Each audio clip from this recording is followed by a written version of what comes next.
When you define savings as the gap between your ego and your income, you realize why many people with decent incomes save so little. And it goes back to wanting to have some form of status. And we're here to tell you that it is 100% okay and should be the normal to live below your means.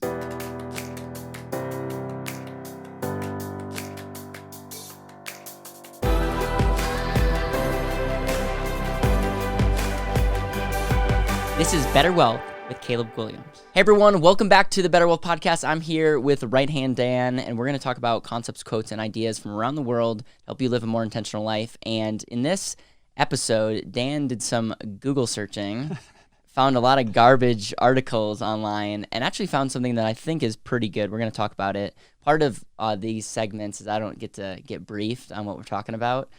Just right before, so it's more authentic and real. And so I'm going to hand it over to you, but you teed it up by 3 money tips for beginners, which is interesting, and I'm all ears. Yeah, it's fascinating doing some research online and how much misinformation there is when it comes to money, and I won't go into detail there, but this came from a CNBC Make It article, and the 3 tips starts with 1, accept that living below your means requires suppressing your ego to below your income. And the most basic I can boil this down is people wanting to live the Instagram lifestyle and or keeping up with the Joneses and just consumerism in general. We tend to spend to give this perception of wealth, and I've kind of been conceptualizing this as of late of people who don't have money don't talk about it, and instead spend money that they don't have via credit cards, loans, whatever it may be, to give off this perception that they have more money than they do. And there's a quote in here that really resonated with me and I think is pretty powerful. And it said, when you define savings as the gap between your ego and your income, you realize why many people with decent incomes save so little. You say that again, please. When you define savings as the gap between your ego and your income, you realize why many people with decent incomes save so little. And it goes back to wanting to have some form of status. And we're here to tell you that it is 100% okay and should be the normal to live below your means so that you can have some form of a future. You don't have to be flashy. You don't have to do all these things. I literally just saw on social media that a famous soccer player, he was being chastised because his iPhone screen is broken, and he's walking around with that. And he said, well, why do I need to fix that? Why do I need to buy a Lamborghini? Why do I need a mansion when I can build schools and build soccer pitches and provide clothing to the underprivileged? And that's there's so many things that you can do that. And he's an amazing example of someone who is living below what he has created, and he's grateful for what he's been able to create. But he's not letting his ego get in the way. Yeah, we had a quote on our website that's no longer on there that pretty much says something like, people buy things or work at jobs that they hate, buy things that they can't afford to impress people that they don't like. Right. And it's like, if you can relate with any of that, the ego is really interesting because in the entrepreneur world, it's driven by egos. And like I've made decisions based on how other people will perceive it. And it just, if you really take a step back, and this is where my faith comes out, it's like, what really matters to me, get super clear on that, and don't base my identity in what Dan thinks about me or what you think about me. And it's just, it's really interesting. And yeah, it's, if you find your identity in other things, buying other things, what people think, you're just going to be on this rat race. It doesn't matter how much money. And we have people that come in that have hundreds of thousands of dollars that they make a year. We put their money on a model and it's not good. And yes, we can help them. Yes, like it's awesome. We're all about reality and hope, but it's like, it doesn't, making more money doesn't always solve the problem because you just buy more things that you don't need, or you might need, but you might need to change your mindset. Right. I mean, so there's so many examples there, but yeah, there's so much for this being a short episode. This is only step 1. What is the, can we go back and review that? Yeah. So the first the first tip is essentially live below. You live below your means. Okay. And my one caveat is yes, and don't think below your means. Correct. 100%. It's basically don't outspend what you make. Yes. Thank you. Unless it's an income producing thing, and that even there, they're a lot of people are lying to themselves, and it's like, oh, this is gonna make me a lot more money. Okay, statistically, no, but okay, that's fair as well. Yep. The second tip, and this one you can relate to, is don't commit to a relationship with someone who doesn't see eye to eye on spending. Yeah. What is your take on that? I mean, 100% agree. I don't know if you have a story in mind, but I'm like a cheapskate. And I say that a lot on the podcast. I'm just frugal. I mean, maybe I am cheap. He's frugal and cheap. Yes. And so it would really bother me to be with someone that was just a heavy spender. And I talked to a lot of people, and one of the questions that I asked them, like people that I really admire, is what piece of advice can you give me? And it all comes down to, like, deep down, the people that you're with will make or break you. And we see when people come in a lot of relationships that are strained because one person is a spender and one person's not. Even when I was working at the bank, we had some people that came into the bank or came through the drive-thru, they had notes on their accounts, and their spouse hid an account because they spent, or they said, like, don't let my wife cash a check over this amount of money. And it just was so awkward, but it broke my heart that why do you have to tell a banker that? And it's just a result. I mean, a lot of people are solid, and then the person that they are with or are dating or, whatever can really drive them down. This also goes to business partners. A lot of business partnerships break because of lack of expectations around money, around work ethic. Really, it's really around an expectation of spending and your work ethic, and it's just, I see it over and over and over again. Yeah, and I think it really just gets boiled down to communication, and whether it's from the get-go or while you're trying to fix that. A lot of people call in and they're all excited. They've consumed all of our content. They want to get going. And then they're like, oh, but I need to talk to my spouse. And you're like, oh, man. Okay, number one, awesome. And number two, how in the world are you going to take on that elephant and, try and have that conversation? But it comes down to communication. Right.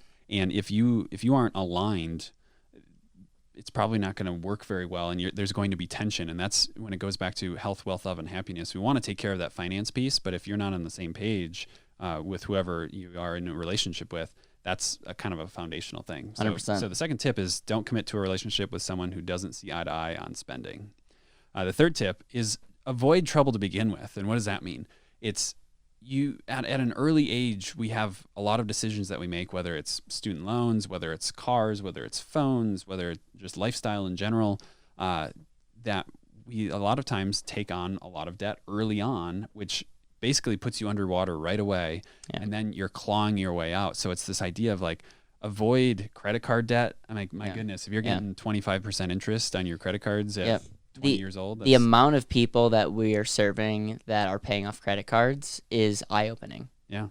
And Charlie Munger, who's the vice chairman of Berkshire Hathaway, he was quoted as saying, nobody survives open heart surgery better than the guy who didn't need the procedure in the first place. And he relates this to money by saying no one gets out of debt faster than the person who avoided it to begin with.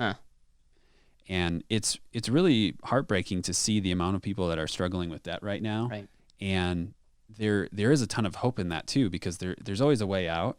But it goes back to no different than compound interest is an amazing thing long term for growth. It's the reverse for debt. And so if you start that off at a young age, it gets really, really difficult. And we've seen people that are in their 50s and 60s that are still paying off student loans. I took a call the other day, someone in their 60s that were still paying off their student loans. Now, they went to college later in life, and it just was like, whoa. Like, I'm with you. Like, I'm glad they called. We're able to help them. And it was like, that's crazy. It's tough. It's tough, and it goes back to if you can instill these principles into your children at a young age, into your siblings, into your community. There's so many different ways that this is all really preventable. But these are those 3 tips of live below. Right. I'm not done on number 3. Sorry. So the thing that I really want to challenge you guys listening to this, especially if you're parents or if you're someone young that's thinking about going to college or in college, is the college conversation is very interesting. I am in the process of getting some big time people to talk about college in a different light than what most people are talking about. I'm not anti-college.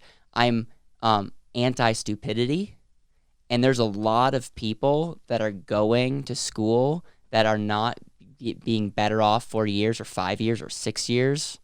They're spending a lot of money and getting fed a lot of garbage. And yes, there's good things. I've stood up on many weddings, more weddings than Dan's ever been invited to.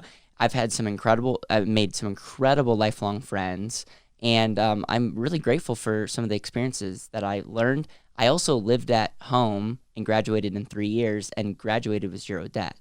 So I'm so grateful, because one of the common themes that I see is a lot of people that have student debt. Now, the same thing that goes back to how versus what.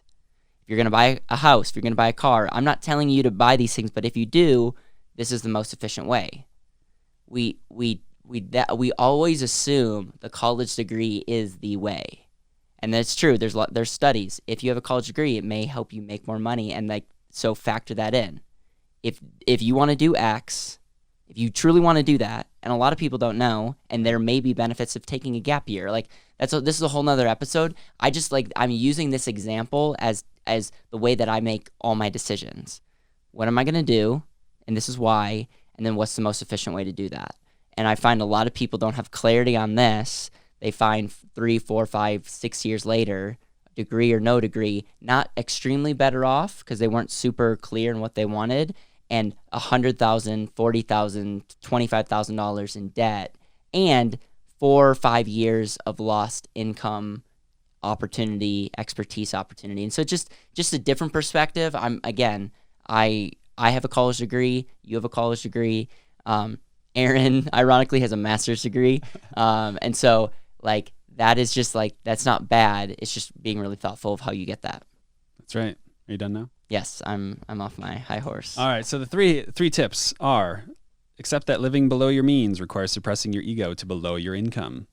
Don't commit to a relationship with someone who doesn't see eye to eye on spending, and avoid all that trouble to begin with. I love it. Please share this episode with someone that needs to hear this. We are sharing a lot as it relates to discipline, as you can see a theme with Dan and I, because we realize a lot of decisions around wealth, around intentional living, happen in your brain. And so we just want to really go back to the basics. Dan, thank you. I'm glad that this article, it's actually got my stamp of approval. I like it. It's great content. And we appreciate all the listeners. If you're watching this on YouTube, it would mean the world if you hit the thumbs up. If you commented, we read all the comments. And we're trying to grow our podcast presence as well. And so if you're listening to this on iTunes, if you could subscribe, leave a review, those help really give our show momentum. So from the bottom of my heart, thank you. Go and live an intentional life. Thank you so much for listening to the BetterWealth podcast. It would mean the world to me if you could hit subscribe, leave a review, and share this with the people that you know and love.